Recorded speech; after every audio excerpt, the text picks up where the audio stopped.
வணக்கம் குழந்தைகளா. தமிழ் செயல்பாடு செய்யறதுக்கு ரொம்ப ஆர்வமா உட்காந்துருக்கீங்க போல இருக்கு. இன்னைக்கான நமக்கு செயல்பாடு என்னன்னா, என்ன பண்ண போறோம்? அடுப்பு நெருப்பு இல்லாம ஒரு சமையல் உணவு செஞ்சு எனக்கு தரப்போறீங்க. நானும் நீங்க என்ன கொடுக்க போறீங்கன்னு ஆர்வமா இருக்கேன். உங்க குழு என்ன தயார் பண்ண போறீங்க? இனிப்பான அவளா கார அவளா? இனிப்பு அவல் நீங்க இந்த குழு தயாரிக்க போறீங்க. நீங்க அதுக்கு பதிலா உப்பு நெல்லி நீங்க தயாரிக்க போறீங்க. அப்ப எல்லாம் ரெடியா இருக்கீங்க, தயாரிக்க. சரி, ஒவ்வொருத்தரா அந்த சீட்டை எடுத்துடலாமா? குறிப்பிச்சுட்டுங்களா? வாங்க, இந்த குழுவில் இருந்து ஒரு ஆள் எழுந்திரிச்சு வாங்க. இந்த குழுவில் இருந்து ஒரு ஆள் வாங்க. ரெண்டு பேரும் ஆளுக்கு ஒரு சீட்டை எடுங்க. உங்கள் குழுவுக்கான குறிப்பு சீட்டுனா நீங்கள் உங்கள் குழுவுக்கு கொண்டு போயிடலாம், இல்லாட்டி அங்கேயே வச்சுட்டு வந்துடுங்க. அடுத்த ஆள்.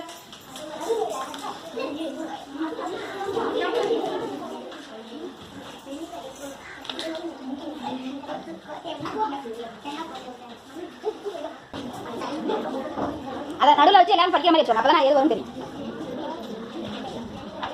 உங்க குழுவுக்கு தேவையான சீட்னா நீ கையில எடுத்து போலாம், இல்லாட்டி வச்சு அங்கே.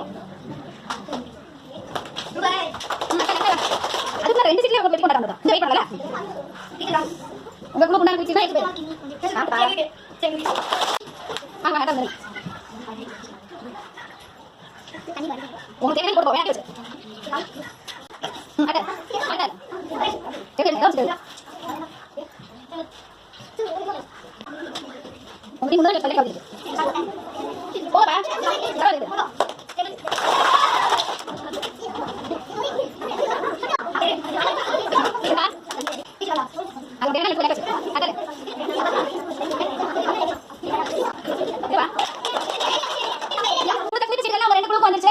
உங்களுடைய செய்முறைப்படி நீங்க வருஷப்படுத்தலாம். முதல்ல என்ன படி, அடுத்து என்ன படின்னு செஞ்சு முடிச்சுட்டு எந்த குழு முடிக்கிறீங்களோ உங்களுடைய தம்ஸ் அப் காட்டுங்க, பார்த்துக்கலாம். செய்யுங்க, வருஷப்படுத்துங்க. உப்பு நெல்லி தயாராயிடுச்சா? முடிச்சிட்டீங்களா? அருமை அருமை. இனிப்பு அவல் முயற்சி பண்ணிக்கிட்டு இருக்கீங்க. சரி, முடிங்க முடிங்க, ஒன்றும் அவசரம் இல்லை, முடிங்க.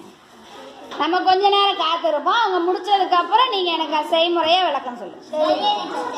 இனிப்பு அவளும் தயாராயிடுச்சா? இரண்டு குழுவும் அழகா அருமையா முடிச்சிட்டீங்க. முதல் ரெண்டு பேருமே பாராட்டுகளை தெரிவிச்சுக்கலாம். இனிப்பான முதல் முடிச்சது உப்பு நெல்லி தானே. அவங்க எப்படி முடிச்சாங்கன்னு கேட்டுட்டு அவங்க செய்முறை விளக்கத்தை கேட்டதுக்கு அப்புறம் இனிப்பு அவ்வளோ கேட்கணும். சரிங்களா? அது வரைக்கும் காத்துருங்க. உப்பு நெல்லி எப்படி தயார் பண்ணீங்க? யார் அந்த செஃப்? நீங்க தானா? பிருத்திவிராஜ் தானா? சரி, சொல்லுங்க. சுத்தமான கிண்ணம் ஒன்றை எடுத்து கொள்ளவும். நெல்லிக்காய்களை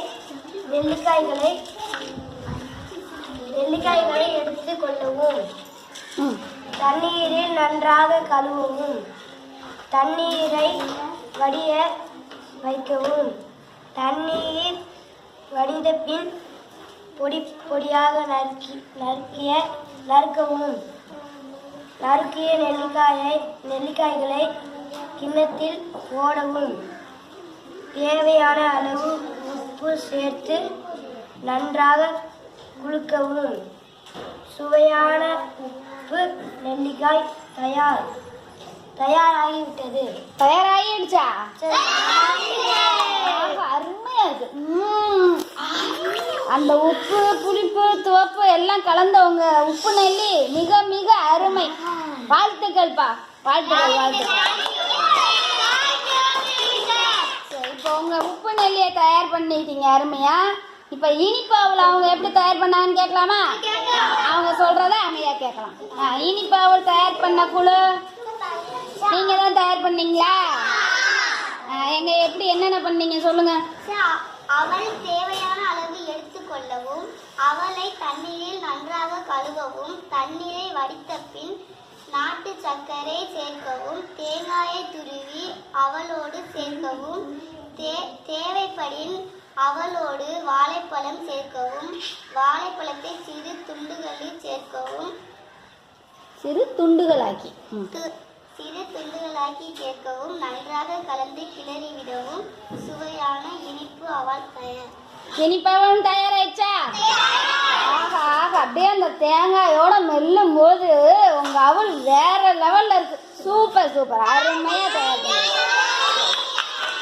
ரெண்டு பேருமே அருமையா ஒரு இனிப்பு அவல் தயார் பண்ணிட்டீங்க, ஒரு உப்பு நெல்லி தயார் பண்ணிட்டீங்க. நீங்க வீட்டில் போய் இதை என்ன பண்ணி பார்க்கலாம், செஞ்சு பார்த்து ரெண்டுமே உடலுக்கு நல்ல ஆரோக்கியம் தரக்கூடிய ஒரு உணவு. அடுப்பும் இல்லாமல் நெருப்பும் இல்லாமல் உங்கள் அம்மாவுங்க சப்போர்ட்டில் கூட உதவிக்கு வேணால் வச்சுக்கலாம். ஏன்னா தேங்காய் துருவுறதுக்கு கொஞ்சம் கஷ்டமாக இருக்கும்னா நீ நெல்லிக்காயை நறுக்கும் போது அம்மாவோட பார்வையில் தான் நறுக்கணும். ஏன் இல்லாட்டி என்ன ஆகிடும்? அதனால பெற்றோருடைய கண்காணிப்பில் இதை நீங்களே செஞ்சு அவங்களுக்கு நீங்கள் சர்ப்ரைஸாக என்ன பண்ணலாம், கொடுப்பீங்களா? ஓகே, வாழ்த்துக்கள். நாளைக்கு செஞ்சு எனக்கு கொண்டு வரீங்களா? ஓகே, சரி, நாம நாளைக்கு செஞ்சு சாப்பிடலாம். சரியா?